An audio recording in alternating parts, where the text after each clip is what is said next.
Nel Ragusano un morto, la Sicilia senza tregua, trombe d'aria, allagamenti, grandinate, frane, in atto una forte crisi, Legambiente parla di cambiamenti climatici. A Trapani entrano nel vivo le manifestazioni per il trentennale della fondazione della Direzione Investigativa Antimafia. Torna a Sant'Elisabetta dalla Germania e viene subito arrestato, presi d'assalto gli alloggi popolari a Porto Empedocle, occupati abusivamente da una trentina di persone. Domani sciopero dei dipendenti, i sindacati lamentano di non essere stati neanche invitati a un confronto dall'amministrazione, duro attacco alla giunta Micichè anche dall'ex sindaco Firetti.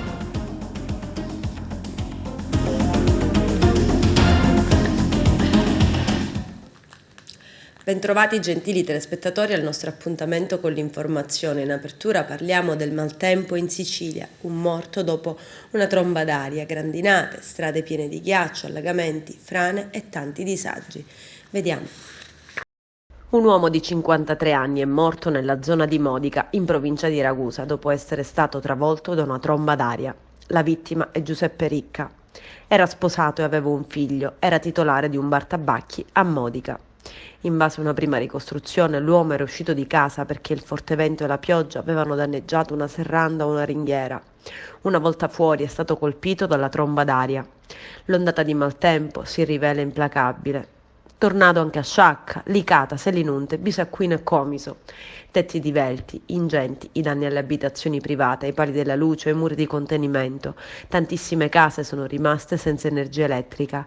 Le squadre della protezione civile impegnate a rispondere alle numerosissime richieste di soccorso. La protezione civile ha diramato l'allerta arancione per tutta la giornata di oggi, mercoledì 17 novembre, fino a mezzanotte. Stop alle scuole in molti comuni. Ad arrecare danni anche dei giganteschi chicchi di grandine e ancora allagamenti nel Palermitano, soprattutto a Termini Imerese, danni alla linea ferroviaria sulla Agrigento-Palermo. Nel Siracusano a Priolo un fulmine ha provocato un incendio. Blocchi di ghiaccio a Sant'Antonio nel Catanese hanno reso le strade impraticabili. Fango e detriti hanno reso diverse strade impraticabili nell'Ennese e nel Nisseno. Disastro climatico in Sicilia, Legambiente, sono uno dei segnali della crisi climatica in atto. Si scrive maltempo, si legge cambiamento climatico. Vediamo. Noi ormai viviamo i cambiamenti climatici, ne paghiamo le conseguenze direttamente e visibilmente. Mi interrogo nella speranza che qualcuno, superata la criticità, ricominci a comportarsi come prima e a non compiere le scelte coraggiose di cui abbiamo bisogno, facendola finita con l'utilizzo delle fonti fossili e puntando alle fonti rinnovabili. Solo così possiamo uscire da questa gravissima situazione. Perché secondo lei in Sicilia al momento c'è stata maggiore amplificazione, soprattutto per quanto concerne questo cambiamento? Da noi pesano pesantemente tutti i disastri e le scelte sbagliate compiute negli ultimi 30-40 anni. Mi riferisco al dissesto idrogeologico, alla cementificazione, all'impermeabilizzazione del terreno, all'abusivismo edilizio, alla costruzione dove non bisognava costruire, nei letti dei fiumi, sulle coste. Tutto questo viene amplificato appunto dai cambiamenti climatici, quindi non è la prima volta che succede, lo sappiamo, anzi ci sono luoghi come Sciacca che hanno subito in questi giorni gravissimi danni, nello stesso modo li hanno subiti solo qualche anno fa. Tutto questo adesso è amplificato dal peggioramento del clima causato dai gas climalteranti che stanno stravolgendo ormai le temperature e il clima in tutto il pianeta e quindi anche nel Mediterraneo, che è una delle zone più sensibili. Tutto questo viene aggravato dai disastri che sono stati realizzati in tutti questi anni. Quindi noi dobbiamo combattere su due fronti: quello di cambiare i nostri stili di vita, quello di tornare indietro rispetto a alcune scelte scellerate compiute in tutti questi anni. Ripeto, mi riferisco soprattutto a progetti, a realizzazioni di palazzi, di strade in luoghi dove non dovevano essere costruite, e poi dobbiamo combattere la più grande battaglia, che è quella di fermare la febbre del pianeta e finirla con i cambiamenti climatici. Su questo sicuramente la COP di Glasgow doveva fare di più. Il maltempo e gli incendi hanno creato danni all'agricoltura. L'intervista del nostro direttore Arturo Cantella al dirigente regionale di questo assessorato, Dario Caltabellotta. Vediamo. Sostenere gli investimenti per ripristinare i terreni e il potenziale produttivo delle aziende agricole danneggiate dagli incendi di quest'anno ammontano a 5 milioni di euro i fondi che la Regione Siciliana metterà a disposizione attraverso un bando in pubblicazione dalla sottomisura 5.2 PSR 1422 a sostegno delle aziende agricole colpite da eventi calamitosi. Al finanziamento potranno essere ammesse quelle aziende agricole siciliane, in particolare quelle che ricadono nei 257 comuni colpiti da incendi, il cui elenco è contenuto nella nota della Protezione Civile, allegata alla delibera del Governo regionale dell'11 agosto scorso. Il governo Musumeci è ancora una volta a fianco degli agricoltori, in questo caso di quelli che hanno dovuto subire danni gravi agli incendi dell'estate scorsa, così l'assessore regionale all'agricoltura. Le iniziative progettuali delle aziende agricole che potranno essere ammesse ai finanziamenti riguardano 3 grandi categorie: il ripristino, la ricostruzione di strutture come fabbricati rurali o opifici, interventi della stessa tipologia, ma per opere aziendali come funzionalità delle strade e sistemi di drenaggio. E infine la ricostruzione delle cosiddette scorte vive per l'acquisto di animali. Questi cataclismi che si stanno verificando, queste piogge, insomma voi come Dipartimento dell'Agricoltura state facendo qualcosa per venire incontro alle tante richieste di danni che gli agricoltori siciliani stanno avendo? Devo dire che stiamo avendo veramente una situazione in cui non sono più fatti rari ed eccezionali come si verificava una volta, ma sono diventati dei fatti quasi normali. Allora su questa strada dobbiamo seguire innanzitutto quella dell'assicurazione delle produzioni, per le quali l'Europa stanzia diversi milioni di euro e gli agricoltori devono stipulare polizze che poi gli vengono rimborsate al 70%. E soprattutto la manutenzione del territorio. Non dobbiamo dimenticare che abbiamo vissuto fino a qualche mese fa ondate di calore da 45 gradi e oggi ci ritroviamo direttamente all'interno di queste piogge alluvionali. Sull'Etna sono caduti 600 mm di pioggia, nella zona di Siracusa è arrivato anche un ciclone, quindi dobbiamo veramente fare una grossa riflessione attorno a questa cosa qua. Il cambiamento climatico non è solo quello che avevano annunziato sulla carta i catastrofisti, come li chiamano qualcuno, ma è sicuramente quello che stiamo vivendo. Che sia colpa dell'uomo, forse sicuramente sì. In estate c'è l'incendio, oggi d'inverno c'è la pioggia, insomma catastrofi che non cendono a diminuire. Non cendono a diminuire, per le quali anche grazie al piano di sviluppo rurale noi stiamo prevedendo degli interventi in maniera tale che agli agricoltori, sia che ci siano incendi sia che ci sia alluvione, viene dato la possibilità di ricostituire il potenziale che gli è stato danneggiato, ma senza manutenzione del territorio, senza eliminazione delle canne dai fiumi, dobbiamo pure imparare che quello che d'estate può sembrare l'alveo di un fiume, qualcosa dove non è passato mai dell'acqua, lì alle prime piogge, oggi lo abbiamo visto tutti, il Platani è ingrossato come tutti i fiumi del nord. Io credo che se è stata una goccia d'acqua non c'era.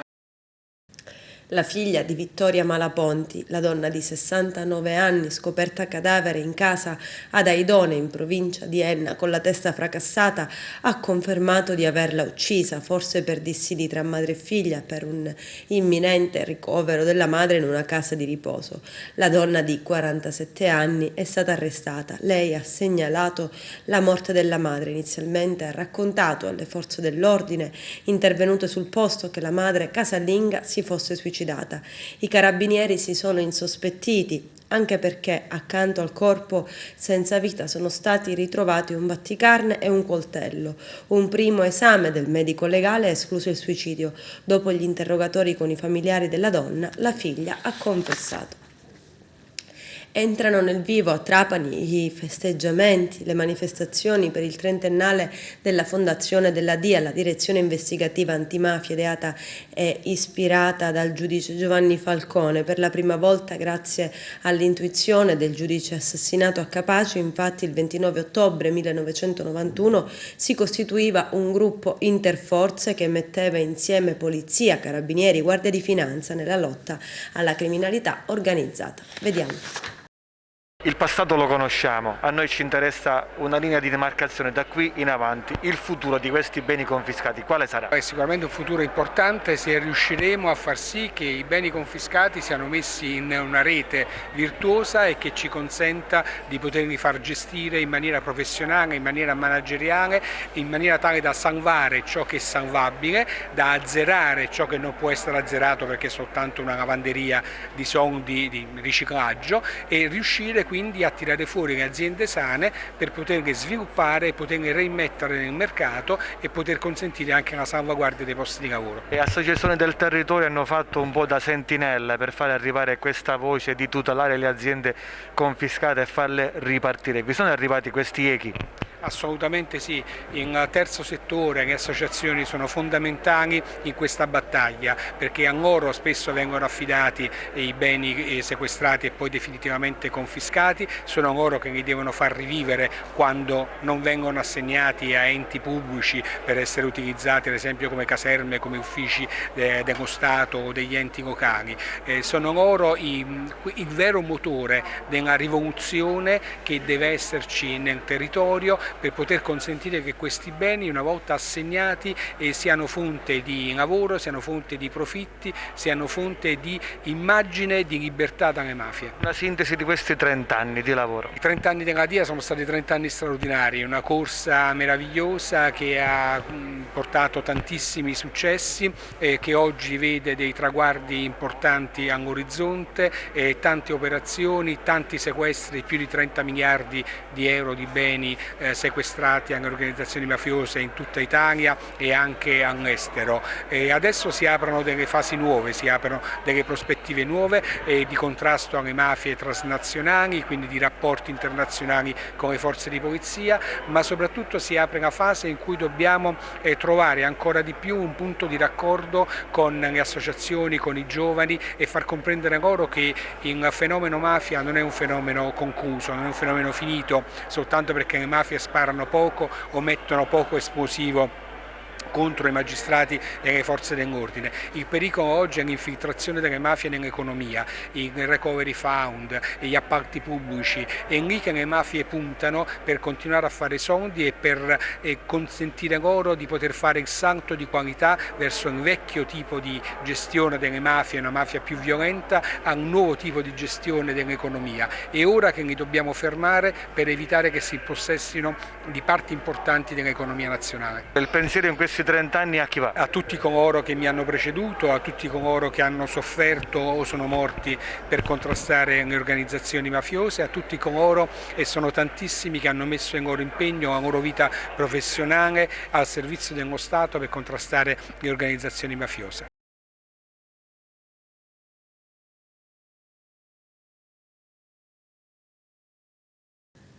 Il Polo Universitario di Agrigento ha un nuovo presidente, è Gianfranco Tuzzolino, già professore ordinario di architettura. Giovanna Neri. Professor Gianfranco Tuzzolino, nuovo presidente del Polo Universitario di Agrigento, qual è la condizione che trova e quali sono i suoi programmi futuri? Bene, la condizione del Polo Universitario di Agrigento è una condizione molto favorevole, perché negli ultimi anni i corsi di studio che sono qui impiantati da tantissimo tempo, da almeno 20 anni, hanno trovato un loro sviluppo, una loro giusta collocazione nell'offerta formativa dell'Università di Palermo. Ma quello che io vorrei fare qui, anche sul solco di chi mi ha preceduto, illustri docenti che hanno creduto in questo luogo, è potenziare questa sede universitaria che non mi interessa tanto come sede decentrata. Ecco, questo è un discorso che ho fatto a tutti i dipendenti stamattina. Non è una sede decentrata, ma è una sede di grande qualità, un polo che, alla pari di tante altre realtà che costituiscono l'Università degli Studi di Palermo, avrà una sua autonomia, avrà un suo sviluppo legato soprattutto alle relazioni che sapremo mettere in campo con i paesi del Mediterraneo. Quindi più che sede decentrata io vorrei parlare questa volta di sede d'eccellenza che dovremmo sviluppare in questo luogo a partire da una rete di relazioni internazionali che già sono in atto ma che potenzieremo riguardo al Nord Africa, riguardo al Medio Oriente, con cui abbiamo degli ottimi rapporti. 7 corsi di laurea, l'offerta formativa è già comunque abbastanza importante. Quali sono? I corsi di laurea riguardano architettura, ambiente costruito, riguardano economia, giurisprudenza, lingue, servizi sociali e si distribuiscono in un ambito di corsi di laurea triennali e magistrali. C'è anche scienza della formazione, che è un corso di laurea quinquennale a ciclo unico. Ma al di là dei corsi di laurea, noi dobbiamo potenziare ovviamente quelli esistenti, farli andare a regime in maniera più compiuta e più soddisfacente, ancora di più, perché già adesso quest'anno abbiamo 500 immatricolati, quindi solo immatricolati, ed è una grande realtà locale e regionale. Ma dobbiamo potenziare anche le vocazioni del territorio, per cui il turismo, anche l'agricoltura, perché no? Il rapporto con i beni archeologici, paesaggistici, che sono una grande risorsa non solo per Agrigento, non solo per la Sicilia, ma a livello internazionale. Quindi abbiamo tutte le caratteristiche per rendere Agrigento una sede importantissima e riconosciuta a livello internazionale. Secondo me dobbiamo intendere questo polo sicuramente come territoriale, perché il territorio deve essere sicuramente coinvolto a partire dalle realtà comunali, della realtà dell'entroterra, della montagna, della costa, tutta la provincia deve essere rappresentata. Ma non è questo la nostra mission. Il nostro interesse è quello di guardare alto e avere delle interlocuzioni internazionali, per cui a traino anche le realtà locali potranno avere un loro beneficio in termini di sviluppo intellettuale, di sviluppo economico, finanziario e soprattutto culturale, e non è poco per il territorio che rappresentiamo. Ritorna dalla Germania al suo paese d'origine, Santa Elisabetta, e viene subito arrestato. Deve scontare 15 anni. Il nostro direttore Arturo Cantella. I carabinieri della stazione di Santa Elisabetta, nella giornata di ieri, su segnalazione del Servizio di Cooperazione Internazionale di Polizia, Divisione Sirene, hanno arrestato un cittadino di 51 anni, imprenditore, che da qualche giorno era rientrato nel proprio paese di origine. Dopo un periodo trascorso in Germania, l'uomo era destinatario di un provvedimento di arresto europeo emesso dalle autorità tedesche in quanto ritenuto responsabile di traffico di sostanze stupefacenti. I fatti erano stati commessi in Germania lo scorso anno. L'uomo, che è stato rintracciato dopo rapide ricerche effettuate dai militari dell'Arma sul territorio, dovrà scontare 15 anni di reclusione. Al termine delle formalità di rito, lo stesso è stato associato presso la casa circondariale di Agrigento a disposizione della competente autorità giudiziaria. Ha provato a scassinare la porta d'ingresso di un alloggio e di occuparlo abusivamente. È successo a Porto Empedocle, dove una madre di origine marocchina insieme a 3 figli piccoli ha tentato di occupare un alloggio nell'area dell'ex Italcementi, originariamente abitato dai dipendenti. Sono stati gli agenti della sezione volanti della questura di Agrigento, insieme ai colleghi del commissariato Frontiera, a bloccarla. Aveva in mano una spranga. La segnalazione è arrivata da alcuni residenti della zona, abusivi anche loro. Una trentina di famiglie la scorsa settimana hanno fatto irruzione abusivamente occupando gli alloggi. Per questo motivo sono in corso accertamenti da parte dei carabinieri della compagnia di Agrigento. Tutti rischiano una denuncia per occupazione abusiva. A Canicattì, durante un posto di controllo, i poliziotti hanno intimato l'ALT a un'auto con a bordo 4 persone. Alla vista dei poliziotti, l'autista accennava la fuga e uno degli occupanti gettava dal finestrino un involucro contenente cocaina, un gesto che non è passato inosservato agli agenti del commissariato di Canicattì, che hanno recuperato l'involucro con all'interno quasi 7 grammi di polvere bianca e denunciato in stato di libertà alla procura di Agrigento 4 giovani, fra cui un minorenne, tutti di Mussumeli per detenzione di sostanza stupefacente ai fini di spaccio. Assolta in appello l'ex direttrice ACI di Agrigento Giuseppina Danile, 50 anni. La donna è stata imputata di tentata truffa e sostituzione di persona. Arturo Cantella. La Corte di Appello di Palermo, accogliendo le richieste degli avvocati Maria Lina Faraci e Basilio Milio, in riforma della sentenza di primo grado emessa dal Tribunale di Agrigento, ha assolto la signora Giuseppina Danile, di anni 50 anni, direttrice dell'Automobile Club Italiano, dai reati di tentata truffa e sostituzione di persona per non avere commesso il fatto, con la conseguente revoca del pagamento di euro 5.000 precedentemente disposta dal giudice di primo grado in favore di Stefania Puma, parte civile costituita a mezzo l'avvocato Francesca Picone. Nel giudizio di primo grado la Danile era stata accusata di aver tentato di richiedere un finanziamento di 15.000 euro a nome della Stefania, con l'indicazione del proprio IBAN dove ricevere l'accredito. L'accusa scaturiva da una denuncia contro ignoti presentata dalla Stefania nel marzo del 2014 per essersi vista recapitare una richiesta di finanziamento avanzata dal Lagos Educato mediante la compilazione di un modulo online a proprio nome con allegata la patente di guida della Stefania, indicato il numero del conto corrente della Danile ove il finanziamento sarebbe dovuto confluire. La Giuseppina Danile all'epoca dei fatti era impiegata al PRA, pubblico registro automobilistico dell'ACI, e lavorava tuttora anche la Stefania. La Danile, nonostante avesse respinto le accuse, provando di non essere lei l'autore della richiesta di finanziamento, nonostante fosse stato indicato il conto corrente della stessa, ma di essere stata anche vittima di actio criminis da parte di ignoti, era stata condannata dal giudice monocratico alla pena di 5 mesi di reclusione, oltre al pagamento in favore della Stefania, che si era costituita intanto parte civile con l'assistenza dell'avvocato Picone al pagamento di euro 5.000. Contestando oggi ogni accusa, la Danile aveva proposto appello ai mezzo difensori avvocati Lina Faraci e Basilio Milio. La Corte di Appello di Palermo, ribaltando la decisione del Tribunale di Agrigento, ha ritenuto la totale estraneità della Danile ai fatti contestati sia nella compilazione del modulo sia nella richiesta del finanziamento, pronunciando in tal senso la sentenza di assoluzione per non aver commesso il fatto. I sindacati della funzione pubblica di CGIL e CISL annunciano che i dipendenti del comune di Agrigento sono in stato di agitazione perché l'amministrazione comunale ritarda nella contrattazione decentrata e nel risolvere le carenze di personale. I dirigenti sindacali Salvatore Parello ed Enzo Iacono affermano l'amministrazione, nonostante lo stato di agitazione proclamato da un mese, non ci ha invitato per un confronto e quindi domani, giovedì 18 novembre, il personale protesterà dalle 9 alle 11 davanti al palazzo di Piazza Pirandello.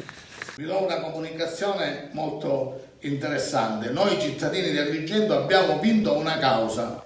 Abbiamo vinto una causa relativa a un tratto di strada che va dalla strada statale 115 verso il bivio per San Leone di Viale dei Giardini. Una strada pericolosissima dove avvengono molti incidenti, sono avvenuti molti incidenti, una strada ricca di curve tortuose e noi cittadini di Agrigento della zona abbiamo raccolto circa 500 firme.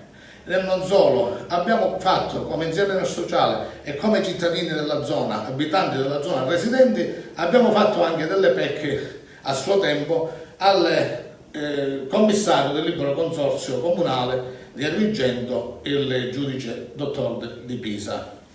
Queste pecche che abbiamo fatto consistevano in un sollecito riguardoso, con molto riguardo, per cercare di attenzionare la vigilanza nella zona, perché era è stata molto praticata da camion grossissimi con rimorchi, i quali hanno dissestato la strada stessa, hanno realizzato smottamenti, frane e hanno realizzato anche in queste curve incidenti. Ma non solo, qualche abitazione che è in curva ha avuto delle sollecitazioni di tipo franoso e qualche casetta addirittura è scivolata di molti centimetri. Queste pecche che sollecitavano il libero consorzio del commissario di Pisa naturalmente non avevano risposta. L'unica risposta penso che sia cronologicamente, c'è il sospetto che potrebbe essere coincidente, ma un sospetto, un punto interrogativo. All'ultima pecche il pomeriggio arrivano i vigili della provincia e fanno la contravvenzione al primo cancello, alla siepe di curva e altri controcancello. Praticamente il nostro avvocato ha creduto opportuno avanzare una causa. Abbiamo fatto la causa, l'abbiamo vinta perché la verità è venuta a galla, cioè i cancelli erano regolari, la siepe era regolare, era preesistente e non potevamo essere oggetto, o meglio soggetti che dovevano essere sanzionati. Per cui praticamente è valsa la verità e siamo contenti che finalmente il nostro commissario nuovo, il commissario che si è insediato da poco, il generale Raffo, ha attenzionato non solo tutte le strade della provincia, ma anche queste in particolare, inserendo il divieto del tonnellaggio e quindi possono camminare solo furgoni, i camion grossi che hanno creato danno sono stati esclusi, e ha attenzionato anche le altre strade e noi cittadini di Agrigento in coro unanime siamo solidali al comportamento di questo commissario. È mancata in questo ultimo anno la prospettiva di una città più sostenibile, più vivibile. Questo l'attacco dell'ex sindaco di Agrigento, Lillo Firetto, all'amministrazione Miccichè. E Firetto prosegue poi entrando nel merito dei lavori di riqualificazione di Piazza Concordia nel quartiere di Villa Seta. I cittadini sanno che il progetto Concordia è stato frutto di una concertazione con i residenti, i commercianti e gli artigiani di Villa Seta e Monserrato. Sanno, prosegue Firetto, come lo abbiamo concepito e portato a finanziamento. Poi si sofferma sul largo Tagliaravoro, via Cesare Battisti, via Pirandello, via Tenea e piazza Purgatorio. C'è un progetto complessivo per la creazione di più aree pedonali, come nei centri storici di tutte le città italiane e europee. Invece largo Tagliaravoro è rimasto un parcheggio. In via Tenea i San Pietrini vanno in rovina per il passaggio continuo di automezzi. La via Pirandello continua a essere attraversata da auto a tutte le ore, anche con botteghe e ristoranti aperti, per non parlare poi, conclude Firetto, di piazza Pirandello ridotta a mero parcheggio.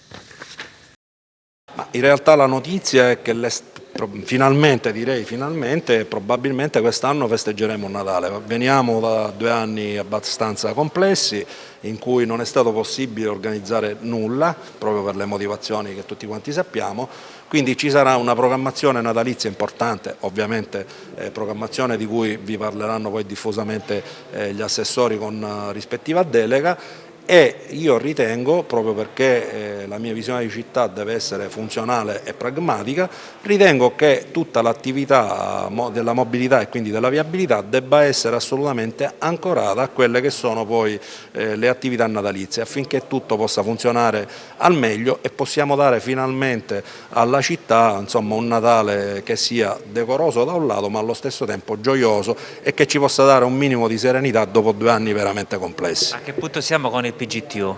Il PGTU ha completato la fase di valutazione ambientale, è stata inserita la valutazione ambientale finale sul portale della Regione Sicilia e quindi oggi ci aspettiamo il parere definitivo che poi ci consentirà di portare il piano in aula consiliare per l'approvazione definitiva. Io tra l'altro ho sempre sostenuto che i percorsi della pianificazione hanno bisogno di tempo e hanno bisogno di stratificarsi nel tempo, per cui nel momento stesso in cui io riesco a dotare una città di una pianificazione seria, allo stesso tempo riesco a ragionare con una visione futura della città.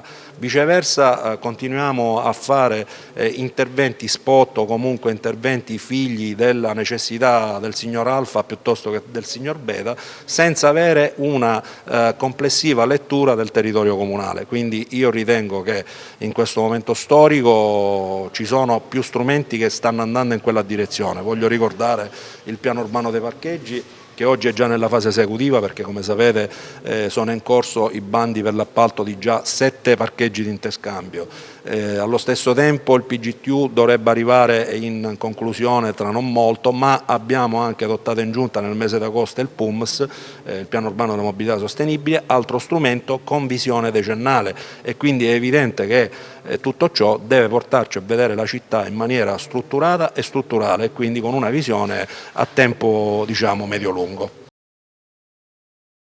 Adesso c'è la pubblicità, tra poco vi aspetto. Teatro in programma al Massimo di Palermo lo spettacolo Cocktail con l'agrigentino Pippo Calandrino. Vediamo. Al via le attività teatrali al Teatro Massimo di Palermo, che riapre le porte dopo la sosta dovuta alla pandemia. Ricco il programma proposto, che vede protagonista per il primo spettacolo denominato Cocktail anche l'agrigentino Pippo Calandrino, nelle vesti di corregista e attore, e di altri nomi famosi come Lorenza Mario, che farà ricordare i suoi trascorsi al Bagaglino, Marco Simeoli, Cesare Biondolillo, Federica Neglia, Valeria Milazzo, e la partecipazione del maestro Franco Licausi e la Cocktail Band. Cocktail rappresenta una rivista con balletto e orchestra dal vivo, con brani musicali, una raffinata comicità, costumi e ricercate coreografie, creando un'atmosfera ricca di emozioni e di allegria, e sarà in scena dal prossimo 19 novembre al 28 al Massimo di Palermo. Cocktail nasce dal felice incontro, vorrei dire, con Aldo Morgante, il patron del Teatro al Massimo di Palermo, che ha deciso nel trentennale della appunto inaugurazione del teatro, che dirige appunto da 30 anni, di aprire la nuova stagione con uno spettacolo divertente e leggero. Cocktail, appunto, un mix di teatro, musica, comicità, stupende coreografie, indimenticabili canzoni. Tutto questo è Cocktail. Eccoci qua, noi siamo pronti. Io sono Cesare Biondolillo, in arte Cecè. Voglio ringraziare per questo grande spettacolo Cocktail il maestro Aldo Morgante, che ancora una volta ci dà l'opportunità a noi maestranze siciliane di portare avanti la nostra sicilianità. Io sono felicissima di essere qui di nuovo dopo tanti anni. Pensate, ho avuto l'opportunità e la gioia di danzare su questo palcoscenico con Christian De Sica nel 2001, e poi sono tornata con uno spettacolo musicale di Pietro Garinei con Gianfranco Iannuzzo e Paola Quattrini. È stato per me bellissimo, una gioia immensa ricevere questo invito assieme a Marco Simeoli e a Cesare Biondolillo, e sono felicissima davvero, non vedo l'ora di debuttare. Bene, anch'io ovviamente ringrazio il maestro Aldo Morgante, il Teatro al Massimo di Palermo, questi meravigliosi colleghi, la band, tutti gli altri artisti che sono su questo palcoscenico, che sono artisti meravigliosi. Noi speriamo di regalare al pubblico serate di gioia, di divertimento, di bella musica. Penso che ne abbiamo tutti veramente bisogno, e io ringrazio soprattutto di una cosa che mi emoziona tantissimo. Io ritorno in questo teatro dopo quasi 30 anni. Ah, più di me! Sì, perché questo teatro fu inaugurato il 20 novembre del 1992 da Gigi Proietti, con uno spettacolo meraviglioso, leggero leggero. Il teatro si inaugurava e il maestro Morgante chiamò appunto Proietti, io c'ero giovanissimo, e quindi dopo tanti anni ritorno, e ci sarà anche un qualcosa che ricorderà quella serata memorabile. Quindi la gioia di esserci, e viva il teatro! Vi aspettiamo, Cocktail! Felicissima di ricominciare a lavorare in questo splendido teatro al Massimo, grazie al maestro Morgante che mi ha rivoluta. Vi faremo sentire un cocktail appunto di musica, sarò accanto alla bravissima Valeria Milazzo, accompagnata da questa splendida orchestra, la Cocktail Band. Felicissima perché appunto ricominciamo con un'altra varietà, e quindi vi aspettiamo.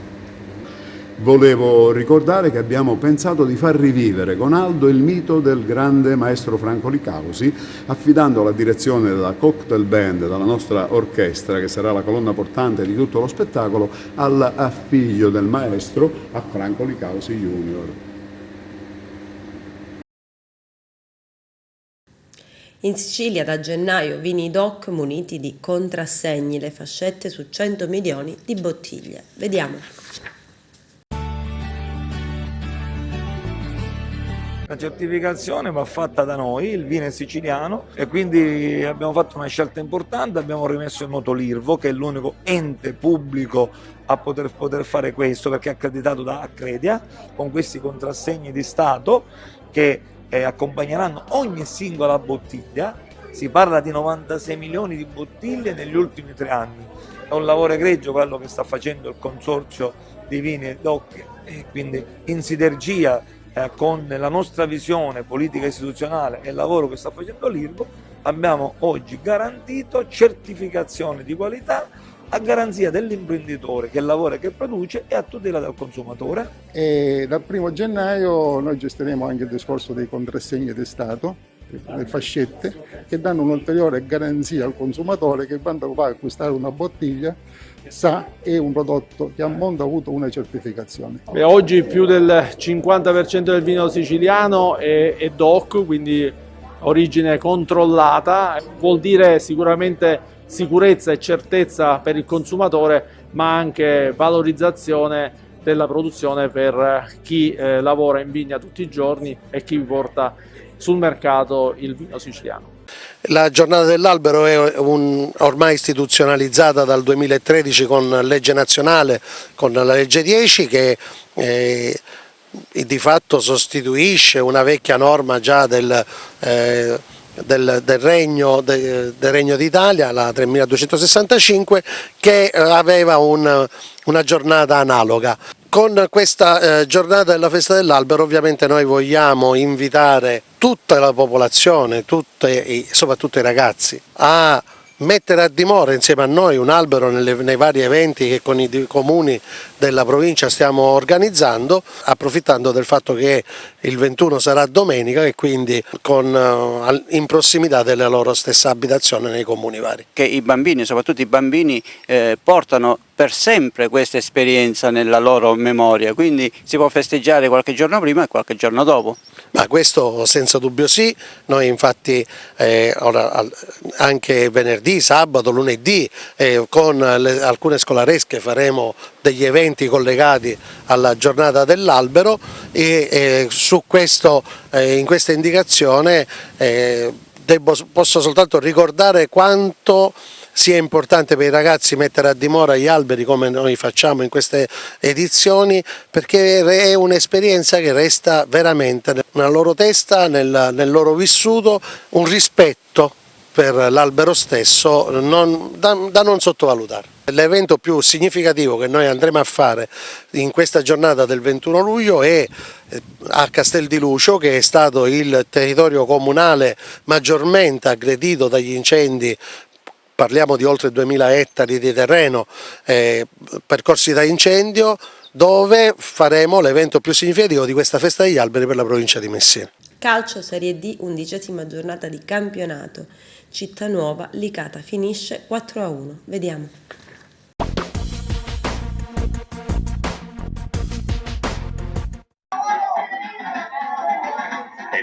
Biondo, buon anno stavolta, buon anno. Grandissimo gol di testa, l'ha chiamato Ficara, grandissimo gol di testa di Ficara, ottimo, raccomandando correttezza, solito assembramento, sul rimpallo indicata, pareggio. Azione un po' confusa, è stato tirato direttamente in porta il calcio d'angolo, il portiere ha rinviato ma non sappiamo se è già dentro, il pareggio un po' diciamo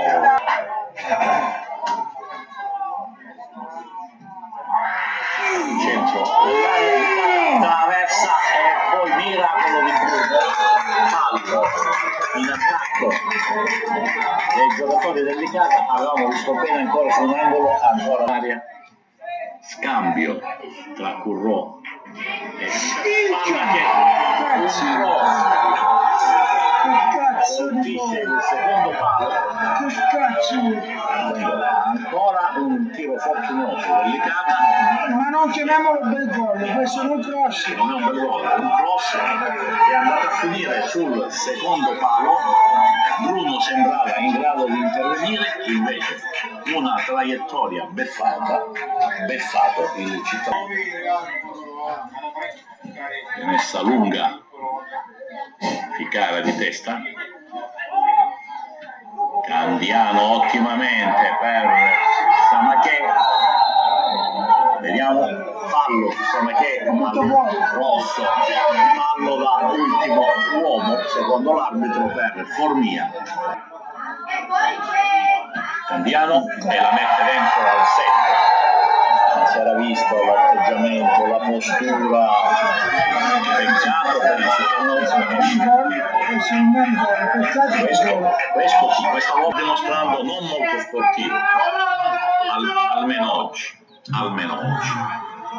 E Samaché conquista una palla, ma ora tutto è consentito, Samaché davanti al portiere, palla fuori. Samaché ha segnato il 4-1 e il team manager sta andando a protestare con il cornellino. Non per subito un danno, intanto l'arbitro fischia, triplice fischio, partita finita, Licata 4, Cittanova 1, c'è poco da dire se non salutare i nostri. Pochissimo da dire, ottimo Cittanova calcio del primo tempo, da rivedere nella ripresa, non è successo nulla, bisogna adesso rimboccarsi le maniche e pedalare perché domenica c'è la Con questo è tutto, termina qui l'edizione del telegiornale, grazie per la gentile attenzione e per essere stati con noi, a presto!